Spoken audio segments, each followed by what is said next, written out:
Hello students, कैसे हैं आप। चलिए आज के अपन इस वीडियो में पढ़ेंगे गैल्वेनिक सेल में जो कुछ कमियां रह गई हैं उसको अपन ठीक कैसे करेंगे। ठीक है, चलिए। तो हमने पिछले वीडियो में पढ़ा था गैल्वेनिक सेल के बारे में। ठीक है, तो अगर अपन बात करें जो गैल्वेनिक सेल है वो उसे अपन बोलते हैं विद्युत रासायनिक सेल।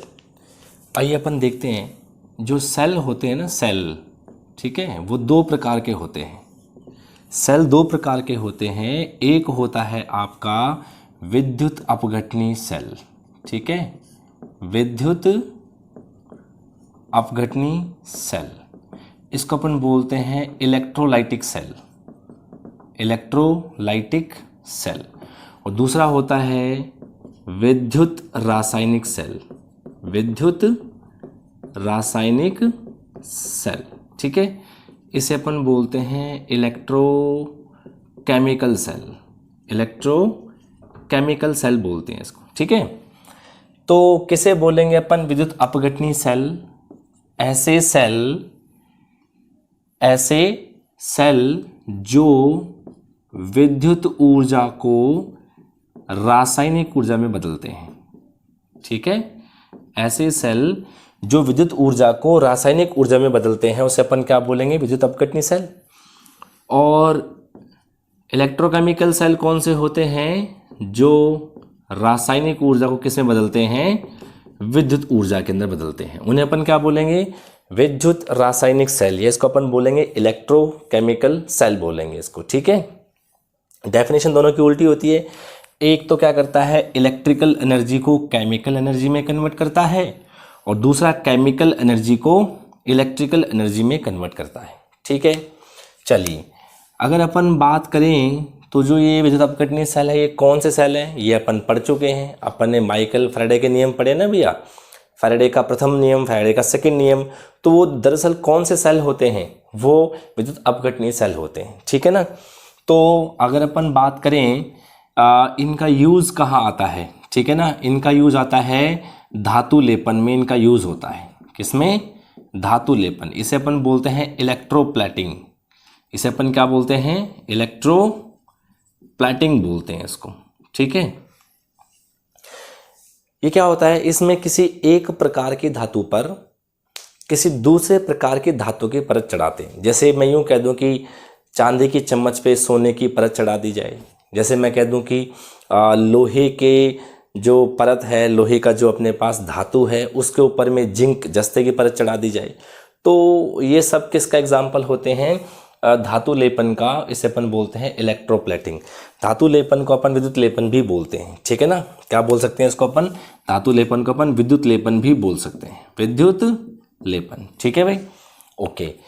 इसकी अगर अपन बात करें तो इसके एग्जाम्पल्स होते हैं, कौन से एग्जाम्पल्स होते हैं इसके? जो अपन पढ़ेंगे, जो अपन ने पढ़ लिया है, गैल्वेनिक सेल, ठीक है ना। गैल्वेनिक सेल हुआ या डेनियल सेल हुआ या वोल्टा सेल हुआ, ठीक है। ये एग्जाम्पल किसके होते हैं? इस इलेक्ट्रोकेमिकल सेल के एग्जाम्पल्स होते हैं, ठीक है। चलिए, तो ये इनकी एक बेसिक डिफरेंस हो गया। मतलब डेफिनेशन के अकॉर्डिंग हम इनको बदल सकते हैं, इनको अपन डिफ्रेंशिएट कर सकते हैं कि ये इलेक्ट्रिकल एनर्जी को केमिकल में कन्वर्ट करें और ये केमिकल को इलेक्ट्रिकल एनर्जी में कन्वर्ट करें, ठीक है। अब अपन क्या है, अब इसमें अपन डिफरेंसेस पढ़ते हैं, ठीक है। अगर आपसे कोई कहे, हालांकि पूछते नहीं है लेकिन फिर भी हमें आना चाहिए कि इलेक्ट्रोकेमिकल सेल और इलेक्ट्रोलाइटिक सेल में क्या डिफरेंसेस होते हैं, इसमें अंतर क्या क्या है, ठीक है। तो आइए देखिए अपन इनमें डिफरेंस की बात करते हैं, ठीक है। चलिए, तो ये तो हो गया इनमें फर्स्ट पॉइंट का डिफरेंस डेफिनेशन के अकॉर्डिंग, ठीक है। अच्छा, मैं आपको बता दूं कि जो आपके जो अपना जो इलेक्ट्रोलाइटिक सेल होता है, ठीक है ना, वो कैसे होता है? इस तरीके से दो इलेक्ट्रोड लगा रखी है हमने, ठीक है, और इसको अपन ने किससे अटैच कर दिया है? बैटरी से, ठीक है। और जो ये वाला सेल होता है ये अपना कुछ ऐसा था, अगर आपको याद आ रहा हो, है कि नहीं, हमने ऐसे पढ़ा था। इसको अपन ने वोल्ट मीटर से अटैच कर दिया, ठीक है, और यहाँ पे क्या लगा दिया अपन ने? लवण सेतु, ठीक है, ऐसा। तो आइए डिफरेंसेस पढ़ते हैं। पहला तो डेफिनेशन के अकॉर्डिंग आएगा। फर्स्ट तो डेफिनेशन ही बता देगी कि भाई दोनों में डिफरेंसेस क्या है, ठीक है। सेकंड पॉइंट में चलते हैं, ठीक है। सेकंड पॉइंट बड़ा इंपॉर्टेंट है, ये आप ध्यान रखिएगा कि इनमें कौन सी अभिक्रिया होती है, अस्वतः। इनमें कौन सा प्रक्रम होता है, अस्वतः प्रक्रम होता है, अस्वतः अभिक्रिया होती है। और इसमें कौन सी होती है, स्वतः अभिक्रिया होती है। ठीक है, ये स्वतः और अस्वतः क्या होते हैं, स्वतः अभिक्रियाएं वो होती हैं जो अपने आप ही चलती हैं, ठीक है ना, जिनको होने के लिए अपने को बाहर से कोई कार्य नहीं करना पड़ता है, उन्हें अपन बोलते हैं स्वतः, स्पॉन्टेनियस रिएक्शन। और असवतः कौन सी होती हैं, जो अपने आप में नहीं होती हैं, उसको हमें रिएक्शन को चलाने के लिए हमें कुछ एक्स्ट्रा एफर्ट या उस पर बाह्य कार्य करना पड़ता है, उसको अपन क्या बोलते हैं, अस्वतः अभिक्रिया बोलते हैं। ठीक है, तो ध्यान ये रखना है कि जो इलेक्ट्रोलाइटिक सेल होते हैं, विद्युत अपघटनीय सेल होते हैं, इनमें प्रक्रम अस्वतः होता है और इनमें कौन सा होता है, स्वतः प्रक्रम होता है। ठीक है, चलिए तीसरी बात करेंगे अपन। तो देखो इनकी बनावट देख लो आप, इसको देख के समझ में आ जाएगा आपको। ठीक है, इसमें तो क्या होता है, ये प्लस का होता है, ये माइनस का, तो ये तो बन गया आपका एनोड और ये क्या होता है, कैथोड। ठीक है, और इनके अंदर में, इसके अंदर में ये तो होता है आपका एनोड और ये होता है आपका कैथोड। इसको अपन नेगेटिव बोलते हैं, इसको अपन पॉजिटिव बोलते हैं। तो इसमें क्या होता है, इसमें कैथोड तो क्या होता है, नेगेटिव, और जो एनोड होता है वो कैसा होता है, पॉजिटिव। विद्युत अपघटनीय सेल में जो कैथोड होता है वो ऋणात्मक होता है और एनोड जो होता है वो धनात्मक होता है। इसकी अगर अपन बात करें तो इसमें उल्टा होता है। ठीक है, इसमें जो कैथोड होता है वो तो होता है पॉजिटिव और जो एनोड होता है वो होता है इसमें नेगेटिव। ठीक है, चलिए नंबर 4, इसमें दोनों इलेक्ट्रोड एक ही सेल में है, उसमें अलग अलग में है। ठीक है ना, दोनों जो इलेक्ट्रोड हैं, ठीक है, एक ही पात्र में होते हैं और इसमें अलग अलग पात्रों में। ठीक है ना, इसमें क्या है, आपके अलग अलग पात्रों में है। इसमें दोनों इलेक्ट्रोड एक ही पात्र में रखे हुए, इसमें अलग अलग में रखे हुए। हालांकि जो आपके जो गैल्वेनिक सेल है, इसके अंदर में भी अपन दोनों इलेक्ट्रोड एक ही पात्र में रख सकते हैं, लेकिन बीच में फिर अपने को सरंध्री कुछ मेम्ब्रेन का यूज़ करना पड़ता है। ठीक है, चलिए 5वीं बात करेंगे। अब फॉर एग्जाम्पल अगर मैंने यहाँ पे क्या ले रखा है, अगर मैंने यहाँ पे NaCl ले रखा होता, क्या ले रखा होता, NaCl, तो प्लस वाला तो यहाँ जाता और माइनस वाला यहाँ जाता। बात सही कि नहीं है, ऐसा ही होता है। तो इसमें जो क्या होता है, दोनों इलेक्ट्रोड पर आयनों का विसर्जन होता है, आयनों का विसर्जन होता है। और यहाँ बात करेंगे तो यहाँ पे कहाँ है, देखो यहाँ से तो जिंक आयन आते थे, लेकिन यहाँ से कॉपर आयन जाते थे।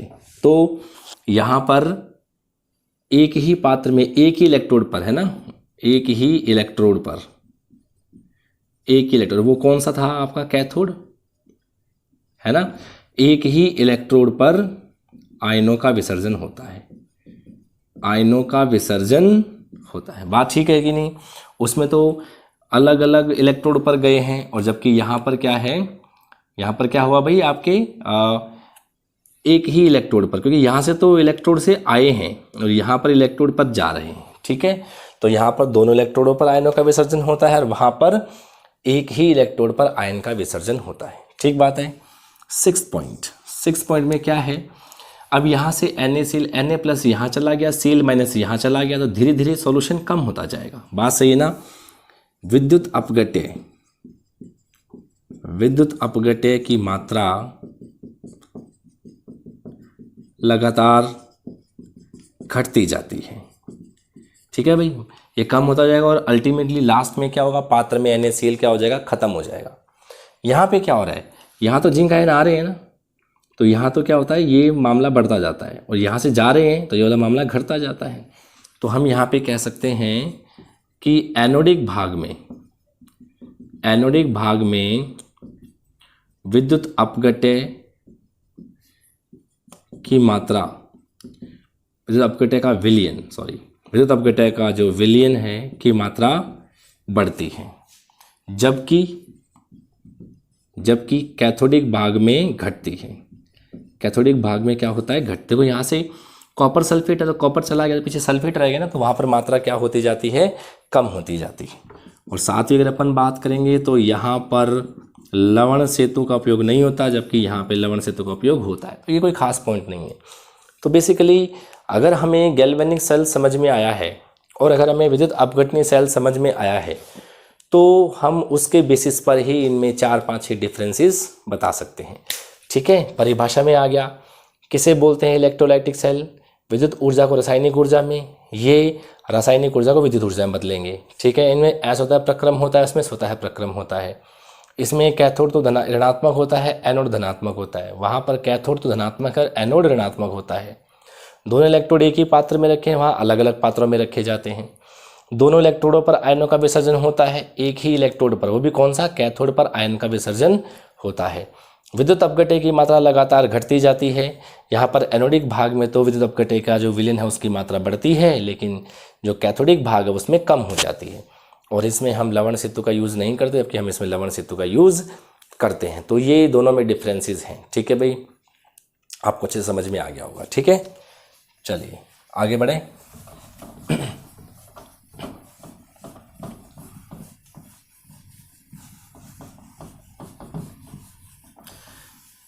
अब आता है सेल विभव। ठीक है ना, हम बात करेंगे सेल विभव और विभवांतर। ठीक है, सेल विभव, सेल पोटेंशियल बोलते हैं, सेल पोटेंशियल, उसको अपन बोलते हैं पोटेंशियल डिफरेंस, पोटेंशियल डिफरेंस बोलते हैं। ठीक है, अब हम इन दोनों में डिफरेंस पढ़ेंगे। हालांकि ये फिजिक्स का टॉपिक है। ठीक है, ये हम फिजिक्स में पढ़ते हैं कि सेल विभव क्या होता है, विभवांतर क्या होता है। ठीक है, ये फिजिक्स का टॉपिक है। फिर थोड़ी सी बात अपन यहाँ केमिस्ट्री में भी कर लेते हैं। ठीक है, किसे बोलेंगे सेल विभव? देखो आप याद करो, हमने इलेक्ट्रोड विभव पढ़ा था। हमने क्या कि 2 पात्र लिए थे, दोनों में इलेक्ट्रोड को डुबो दिया था। बात ठीक है कि नहीं? तो हम इसको क्या करते हैं, दोनों को आपस में कनेक्ट नहीं करें। जब दोनों को कनेक्ट नहीं करें तो अपन सेल विभव की बात करते हैं, और जब दोनों को कनेक्ट कर देते हैं तो अपन विभवांतर की बात करते हैं। ठीक है ना, तो इसमें फर्स्ट पॉइंट में अपन क्या लिखेंगे? सेल विभव के अंदर में क्या कहा जाएगा? सेल विभव के अंदर में कहा जाएगा कि जब परिपथ खुला हो, खुला होने का मतलब क्या है? अर्थात परिपथ में धारा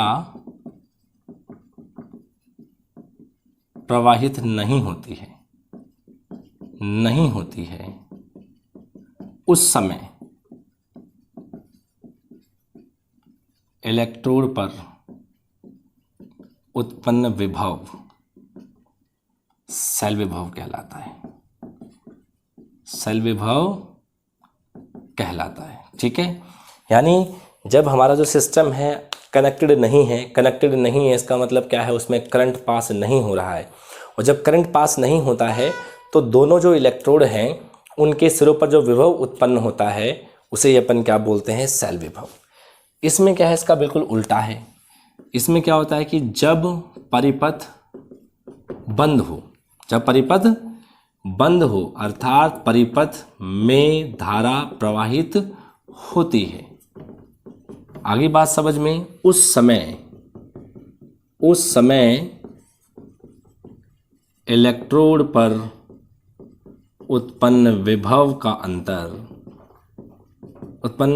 अंतर विभवांतर कहलाता है, विभवांतर कहलाता है। ठीक है, तो बहुत सिंपल सी बात है। तो सेल पोटेंशियल तब फाइंड होगा जब करंट पास नहीं होता, पोटेंशियल डिफरेंस तब उत्पन्न होता है जब उसमें करंट पास होता है। ठीक है, फर्स्ट डिफरेंस तो ये आ गया।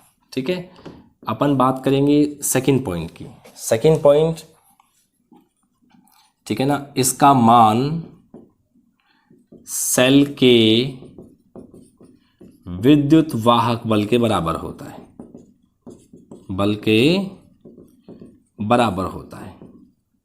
अभी विद्युत वाहक बल कैसे अपन मापेंगे ये आगे जो अपने वीडियोस आएंगे उसमें आएगा ये। ठीक है ना, तो इसका मान सेल के विद्युत वाहक बल के बराबर होता है। और इसमें क्या होता है कि इसका मान सेल के विद्युत वाहक बल से सदैव कम होता है, हमेशा कम होगा, सदैव कम होता है। ठीक है, तीसरा, इसे विभव मापी से मापा जाता है, विभव मापी से मापते हैं। और इसे किससे मापते हैं? वोल्ट मीटर से। इसे किसे मापा जाएगा? वोल्ट मीटर से। तो जो बेसिक डिफरेंस है सेल विभव और विभवांतर में, ये 3 होते हैं, ठीक है। केमिस्ट्री में चांस कम है पूछे जाने का, ये फिजिक्स का टॉपिक है, ठीक है। सेल विभव कब ज्ञात करेंगे? जब सेल ओपन हो, जब सर्किट ओपन हो। ओपन होने का मतलब है उसमें करंट पास ना हो। और ये कब पोटेंशियल डिफरेंस कब उत्पन्न होता है? जब वो आपका जो सर्किट है वो क्लोज होता है। क्लोज का मतलब है जब वो बंद होता है, जब उसमें करंट पास होता है, ठीक है। ये सेल के विद्युत वाहक बल के बराबर होता है, ये हमेशा कम होगा। इसको अपन पोटेंशियोमीटर से यानी विभव मापी से मापते हैं, इसको वोल्ट मीटर से। अब क्वेश्चन ये आता है कि सर हम इसे सेल विभव को वोल्ट मीटर से क्यों नहीं मापते, ठीक है ना। क्वेश्चन आता है भाई, नोट करने वाली बात ये है ना, कि जो आपका सेल विभव है, सेल विभव को वोल्ट मीटर से क्यों नहीं मापा जा सकता? क्यों नहीं मापा जा सकता? ठीक है भाई, क्यों नहीं मापा जा सकता? तो बहुत सिंपल सी बात है। देखो, वोल्ट मीटर से जब कनेक्ट कर दोगे ना, तो इसका मतलब सर्किट क्लोज हो जाएगा। अरे भाई, अगर आप क्या करोगे, 2 इलेक्ट्रोड हैं, दोनों सॉल्यूशन में डूबे, अगर दोनों का आपने वोल्ट मीटर से कनेक्ट कर दिया तो इसका मतलब सर्किट क्लोज हो गया। उसमें करंट पास होना स्टार्ट हो जाता है, और जब करंट पास होना स्टार्ट हो जाता है, जब उसमें धारा बहने लग जाती है, तो प्रतिरोध के कारण से विद्युत वाहक बल के मान में कुछ कमी आ जाती है। आगे बात समझ में, इसलिए हम इसको नहीं माप सकते, ठीक है ना। वोल्ट मीटर से केवल इसको माप सकते हैं। इसको अपन किससे मापेंगे? केवल विभव मापी से। इसको हम वोल्ट मीटर से क्यों नहीं माप सकते? क्योंकि वोल्ट मीटर से जैसे ही मापेंगे तो इसका मतलब है वोल्ट मीटर से जैसे कनेक्ट करेंगे, परिपथ में धारा प्रवाहित होने लग जाएगी, और परिपथ में धारा प्रवाहित होने लग जाती है तो विद्युत वाहक बल का मान कम हो जाता है, ठीक है भाई। तो अपन ने यहाँ पे 2 बातें पढ़ी हैं, एक तो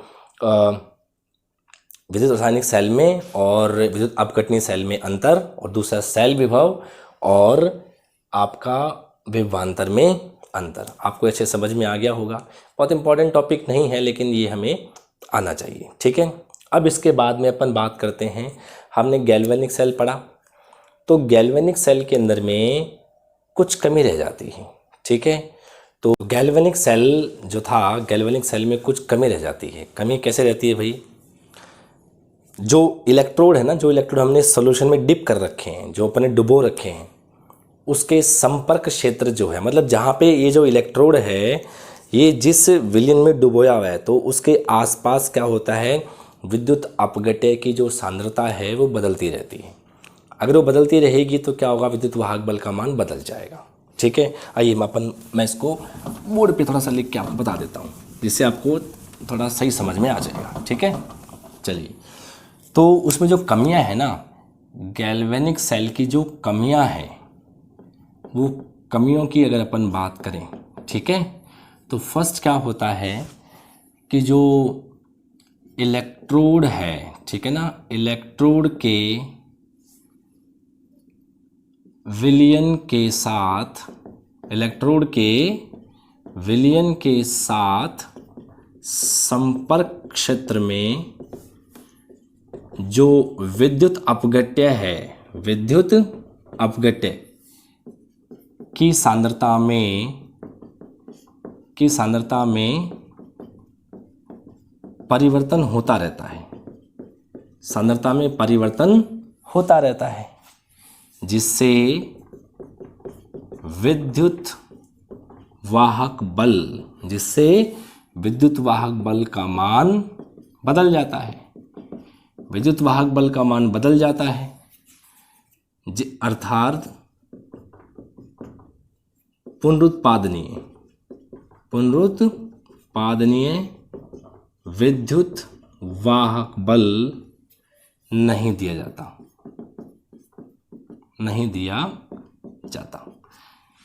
यानी कहने का मतलब ये है कि जैसे ये आपके पास था ना, यहाँ पर ये जो इलेक्ट्रोड है यहाँ पर, तो इसके आसपास जो क्षेत्र है यहाँ पर क्या होता है, विद्युत अपघट्य की सांद्रता बदलती रहती है। अगर सांद्रता बदलेगी तो इसका मतलब क्या होगा, क्या बदल जाएगा, विद्युत वाहक बल। चलो मान लो बदल भी जाए, एक बार के लिए बदल भी जाए, तो क्या होता है कि तुरंत है ना विद्युत वाहक बल उसको कहीं ना कहीं से मिल जाए, जिससे क्या हो, वो मान वापस से क्या हो जाए, कांस्टेंट। उसे अपन क्या बोलते हैं, पुनरुत्पादनीय विद्युत वाहक बल, ठीक है ना, इसे क्या बोलते हैं, पुनरुत्पादनीय विद्युत वाहक बल, मतलब रिप्रोड्यूस हो जाए, तुरंत ही वहाँ पीछे से कहीं ना कहीं से विद्युत वाहक बल उसको मिल जाए। ठीक है, तो ऐसा नहीं हो पाता। तो ये बहुत बड़ी कमी है किसके अंदर में, गैल्वेनिक सेल के अंदर में। ठीक है, दूसरी अगर अपन बात करें तो जो यह सेल होता है, कौन सा सेल, गैल्वेनिक सेल जो है, ठीक है ना, यह सेल ये जो सेल होता है अधिक उत्क्रमणीय नहीं होते, मतलब सामान्यतः कैसे होते हैं, सामान्यतः अनुत्क्रमणीय होते हैं, सामान्यतः अनुत्क्रमणीय होते हैं। अतः इन्हें अधिक उत्क्रमणीय होना चाहिए, अतः इन्हें अधिक उत्क्रमणीय होना चाहिए।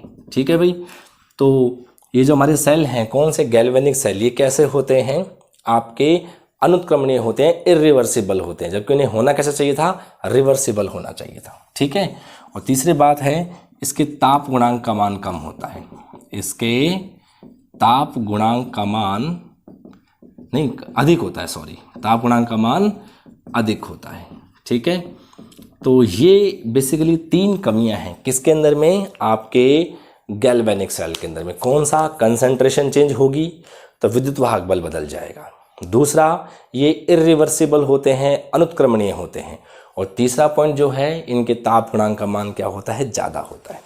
तो ये हमारे ये जो गैल्वेनिक सेल है ज़्यादा यूज़ में नहीं आ पाते। ठीक है, तो इसकी इस कमी को दूर करने के लिए एक नया सेल बनाया गया, उसका नाम है मानक वेस्टर्न सेल। क्या नाम है उसका, मानक वेस्टर्न सेल। ठीक है, ये मानक वेस्टर्न सेल बनाया गया। ठीक है, तो सर इसमें ऐसी क्या खासियत है कि सर ये इसको बनाया गया, तो गैल्वेनिक सेल में जो कमी है ना, कमी कौन सी, इन 3 पॉइंट की, इन तीनों पॉइंट को दूर कौन कर देता है, मानक वेस्टर्न सेल। अब समझिए, इसके अंदर में पहला पॉइंट ये है, तो पहला पॉइंट इसके अंदर में क्या आएगा कि इलेक्ट्रोड के विलयन, जो इलेक्ट्रोड है के विलयन के साथ संपर्क क्षेत्र में विद्युत अपघट्य की सांद्रता में परिवर्तन होता है ना, इसमें नहीं होगा। तो यहाँ पर बात करिए कि अर्थात पुनरुत्पादनीय विद्युत वाहक बल नहीं दिया जाता। तो यहाँ पर क्या आता है पहले पॉइंट के अंदर में कि पुनरुत्पादनीय विद्युत वाहक बल, ठीक है, प्रदान किया जाता है, कंटिन्यू दिया जाता है। इससे क्या होगा, विद्युत वाहक बल क्या हो जाएगा, जिससे विद्युत वाहक बल नियत बना रहता है, नियत बना रहता है, बदलेगा ही नहीं भाई, इसलिए वो क्या रहेगा, कांस्टेंट। दूसरी बात क्या है, ये सेल जो ये वाला है ना आपका मानक वेस्टर्न सेल, ठीक है, यह सेल अधिक उत्क्रमणीय होता है, यह सेल क्या होता है, अधिक उत्क्रमणीय होता है। ठीक है, और तीसरा है इसके ताप गुणांक का मान, इसके ताप गुणांक का मान कम होता है। कम क्या होता है, बहुत ही कम होता है, नेग्लिजिबल होता है। तो तीनों पॉइंट को सुधार कर दिया किसने, मानक वेस्टर्न सेल ने। तो मानक वेस्टर्न सेल ज़्यादा यूज में आता है। ठीक है, अब अपन इसका एक कंस्ट्रक्शन पढ़ लेंगे तो हमें समझ में आ जाएगा। चलिए अपन बात करते हैं मानक वेस्टर्न सेल की। ठीक है, देखिए अपन बात कर रहे हैं स्टैंडर्ड वेस्टर्न सेल। ठीक है, इसी को अपन क्या बोलते हैं, कैडमियम सेल, इसको हम कैडमियम सेल भी कहते हैं। ठीक है, पहली बात तो ध्यान रखिए 298 केल्विन ताप पर, यानी 25 डिग्री सेल्सियस ताप पर, ठीक है, इसके विद्युत वाहक बल का मान होता है 1.0183 वोल्ट, फिक्स है, ठीक है ना, कांस्टेंट होता है। और दूसरी बात क्या है, इसके ताप गुणांक का जो मान है वो बहुत कम होता है, -0.00005, ठीक है ना, वोल्ट पर केल्विन ये होता है, या वोल्ट केल्विन इनवर्स कह सकते हैं। तो ये इसका मान होता है भाई, डेटा याद कर लो, रट्टा मार लो इस पर आप। ठीक है, अब मानक वेस्टर्न सेल क्या होता है, पहले इसका कंस्ट्रक्शन देखते हैं। ठीक है, ये एच की शेप का होता है। ठीक है, देखो ध्यान से आप,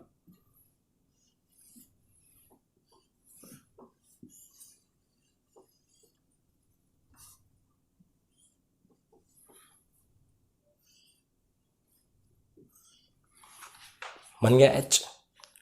ध्यान करो, ये लेफ्ट साइड है, ये तो होता है एनोड, मतलब यहाँ कर देते हैं, सबसे नीचे नीचे इसमें भरा होता है कैडमियम अमलगम। कैडमियम अमलगम ये क्या होता है, मतलब कैडमियम.Hg, कैडमियम और मरकरी का दोनों का मिक्सचर होता है, इसको अपन बोलते हैं कैडमियम अमलगम। ठीक है, कैडमियम जो होता है अपनी सतह पर किसको अधिशोषित कर लेता है, पारे को, मरकरी को। ठीक है, इसके ऊपर, ठीक है, इसके जो ऊपर होता है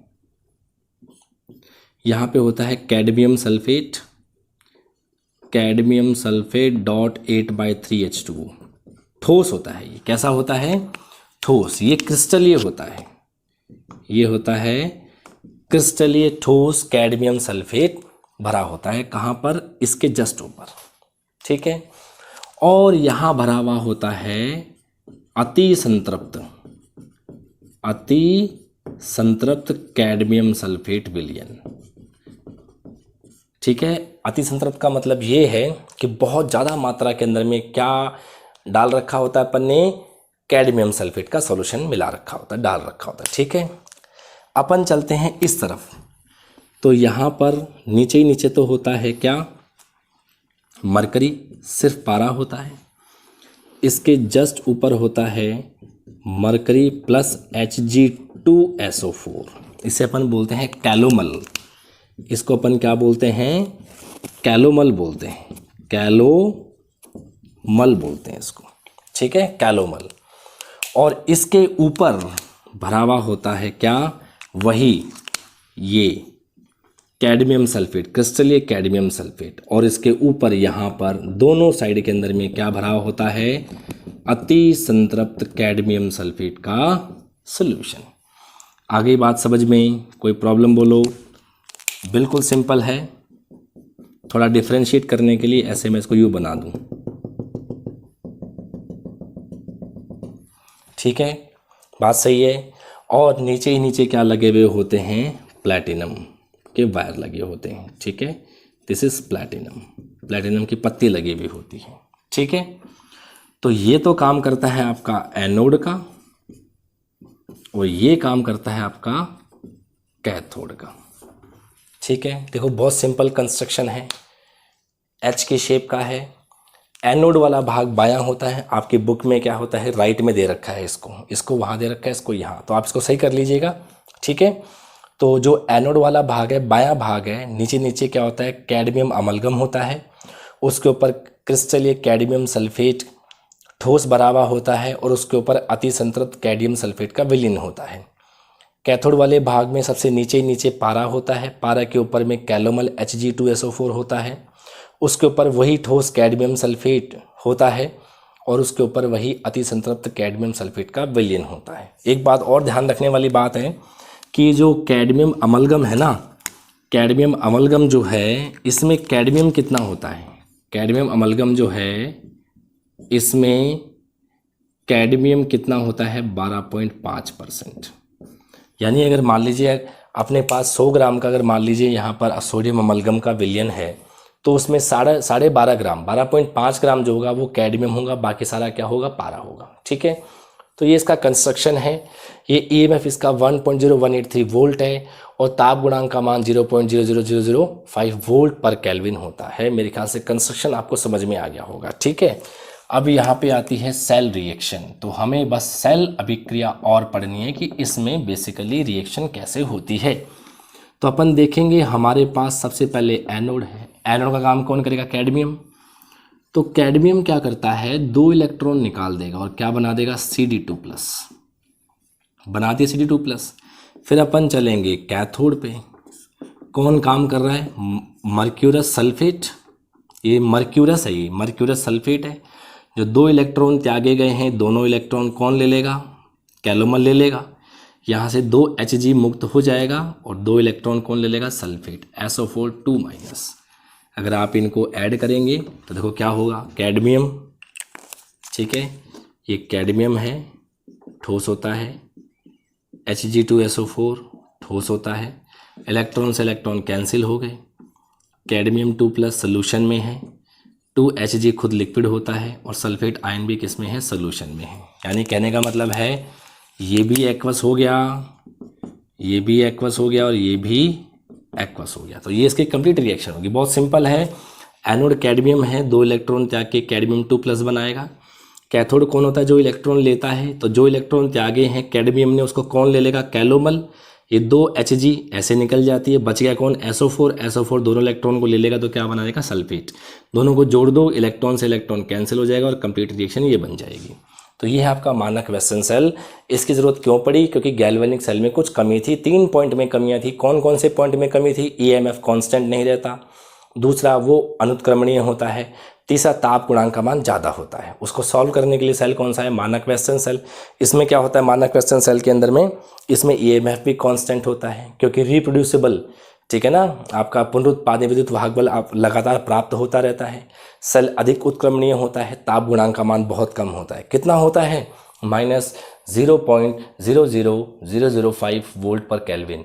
और विद्युत वाहक बल कितना होता है? 1.0183 वोल्ट होता है। और इसकी बनावट मैंने आपको यहाँ समझा दी है, बहुत सिंपल है। कंस्ट्रक्शन पूछते हैं या तो फिर सीधा रिएक्शन पूछते हैं, या फिर कुछ कमियां हैं, जो 3 कमियां हैं वो वाली बात पूछ सकते हैं। ठीक है भाई, तो बहुत टॉपिक सिंपल है। इसके आगे का टॉपिक बात करते हैं नेक्स्ट वीडियो में। Thank you.